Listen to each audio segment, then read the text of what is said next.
The zoo in Watertown is at a crossroads. Officials have been sounding the alarm for months now. Tonight, the head of Zoo New York met with community leaders about the dire need for funding. 7 News reporter Zach Grady has more from that meeting. We are coming up to a very crucial time in the next few months of can the Conservancy, under the current model, continue to operate the zoo? Zoo New York officials proposed that question Wednesday night to nearly 24 North Country business owners.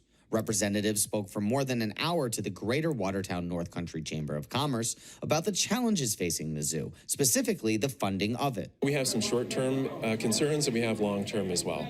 So we need to make sure that we can make it through the winter and then also into the long term. How are we going to operate the zoo that it can actually grow and that it can thrive? 2 options were discussed for future funding. The first, to leverage the Conservancy, meaning to find the needed funding through a variety of ways, including admissions, increased government assistance, or possibly tax dollars. The second, to give the zoo back to the city. If they can't operate it, it may be the only choice. It's not one that anyone at the city, I believe staff or the city council would like to entertain at this point, but if they have to close up and walk away, it becomes the city's. Zoo Executive Director Larry Sorrell says there is still a future for the zoo here in Watertown, but the question of who would be in control of it is still unanswered. We cannot close the zoo.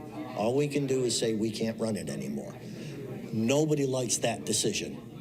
But the reality is we need support, financial support. Zoo New York and Jefferson Community College are sending out a survey to Jefferson County residents to gauge their opinions for future funding ideas. Zach Grady, 7 News.